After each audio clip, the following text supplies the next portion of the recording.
छात्रों, आज हम सूर्यकांत त्रिपाठी निराला जी द्वारा लिखित सरोज स्मृति नामक कविता को पढ़ेंगे। सरोज स्मृति हिंदी का सबसे बड़ा शोक गीत माना जाता है। निराला जी ने सरोज स्मृति कविता अपनी पुत्री सरोज की स्मृति में उसके निधन पर लिखी है। ये कविता हिंदी साहित्य की सर्वाधिक महत्वपूर्ण शोक गीत के रूप में जानी जाती है।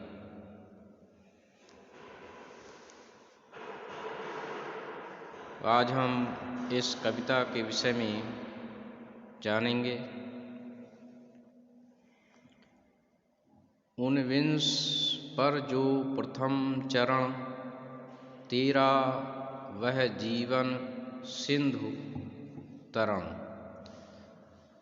तनए ली कर दृगपात तरुण, जनक से जन्म की विदा अरुण।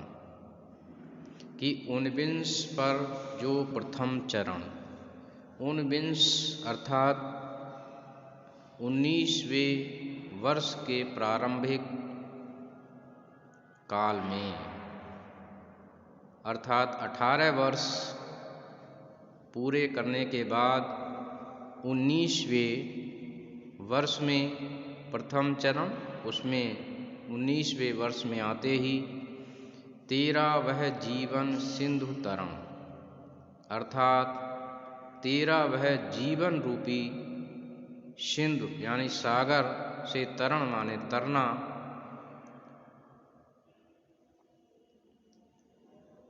अर्थात जीवन रूपी सागर को पार कर जाना। तनये ली कर दृगपात तरुण, तनये माने पुत्री, हे पुत्री, ली कर दृगपात तरुण, जनक से जन्म की विदा अरुण। कि तूने अपने जनक, अपने पिता से अंतिम विदा ली और उस समय तेरे नेत्र अरुण अर्थात लालिमा से युक्त थे। कहने का आशय है कि जब सरोज 19वें वर्ष में आती है तब सरोज का निधन होता है और उसी विषय में लिखा है कवि ने कि जीवन सिंधु तरण, अर्थात जीवन रूपी संसार से वह तर जाती है, पार हो जाती है। तनये लीकर दृगपात तरुण, जनक से जन्म की विदा अरुण, अर्थात उस समय उनकी पुत्री की आंखें लाल हो चुकी थीं और जनक से जन्म की विदा अरुण, अर्थात वह अपने पिता से अंतिम विदाई लेती है। गीते मेरी तज रूप नाम, वर लिया अमर शाश्वत विराम, पूरे कर सुचितर सपर्याय जीवन के अष्टाध्याय। गीते अपनी पुत्री के लिए कहा गया है कि मेरी तज रूप नाम, अर्थात तज रूप नाम, तज माने त्याग कर, सांसारिक जो नाम हैं उनको त्याग कर, इस दैहिक संसार का रूप नाम त्याग कर वर लिया अमर शाश्वत विराम, अर्थात तुमने वरण कर लिया है शाश्वत विराम का और मृत्यु के उपरांत अमर मोक्ष रूपी विश्राम को तुमने वर्ण कर लिया है, उसको प्राप्त कर लिया है।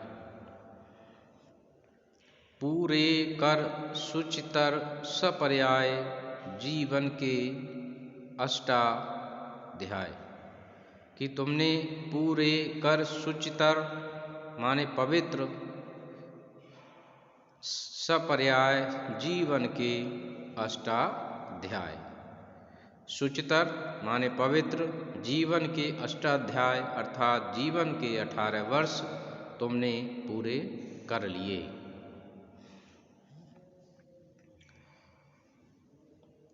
चढ़ मृत्यु तरण पर तूण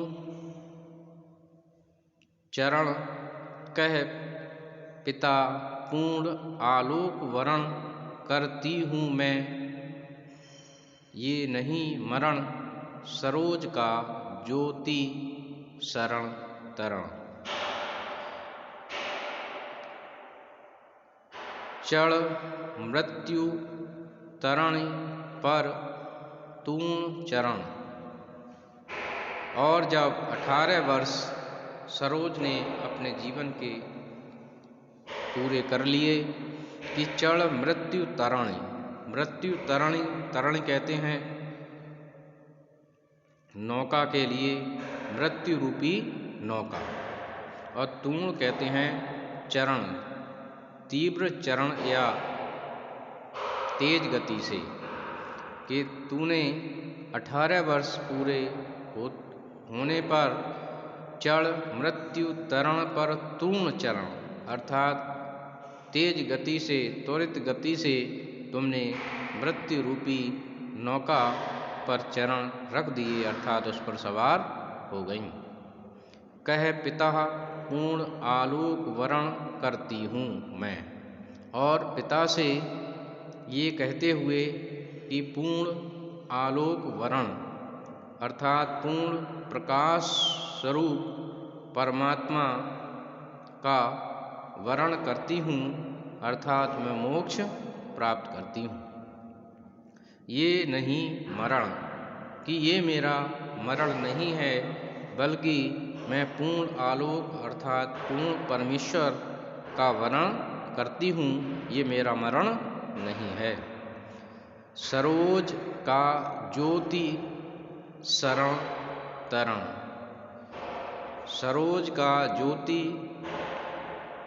शरण तरण अर्थात परम ज्योति रूपी परमात्मा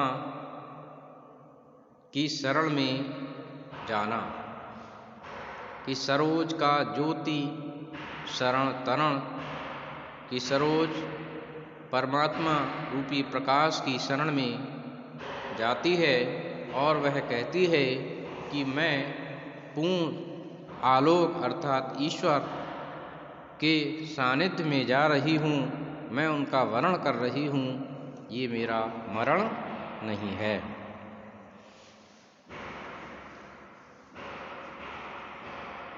कवि आगे लिखता है कि अपशब्द अधरों का सुना भास, मैं कभी हूँ पाया है प्रकाश, मैंने कुछ अहरह रह निर्भर ज्योतिष तरणा के चरणों पर। आगे कवि कहता है कि अपशब्द अधरों का सुना, अपशब्द सामान्य अर्थ गलत शब्दों से होता है या अशिष्ट शब्दों से होता है, परंतु सरोज जब बीमार थी, वह बहुत ही कमज़ोर हो गई थी, तब वह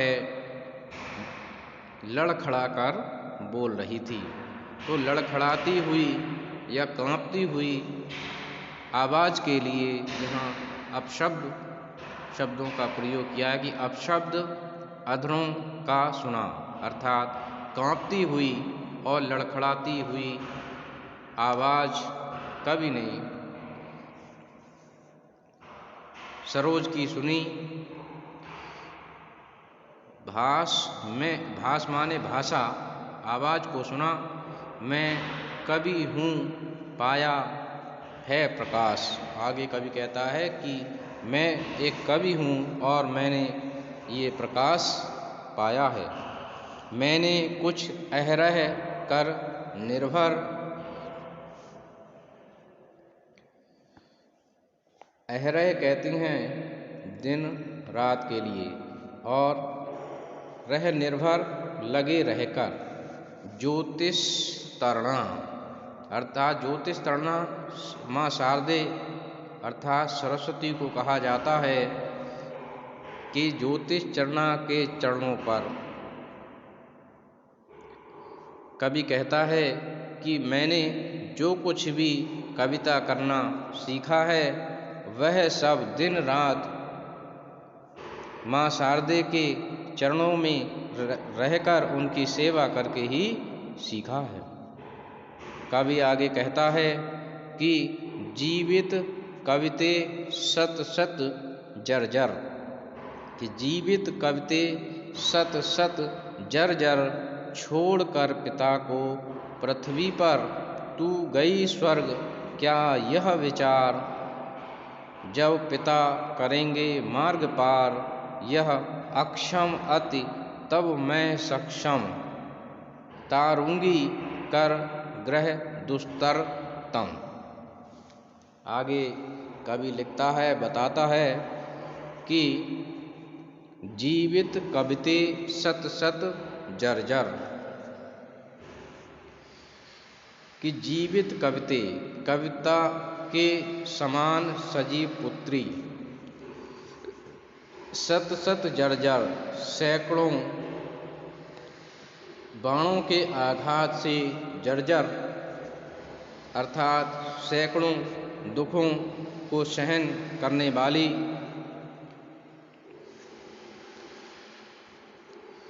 कि जीवित कविते अर्थात कविता के समान जीवित, सत सत जर्जर अर्थात 100 घावों को या बाणों को सहन करने पर, छोड़कर पिता को पृथ्वी पर, और छोड़कर पिता को पृथ्वी पर तू गई स्वर्ग, क्या यह विचार, कि 100 घावों को प्राप्त कर तू अपने पिता को इस पृथ्वी पर छोड़कर स्वर्ग के लिए चली गई है। क्या यह विचार, क्या तेरे मन में यह विचार नहीं आया कि जब पिता करेंगे मार्ग पार, यह अक्षम अति तब मैं सक्षम।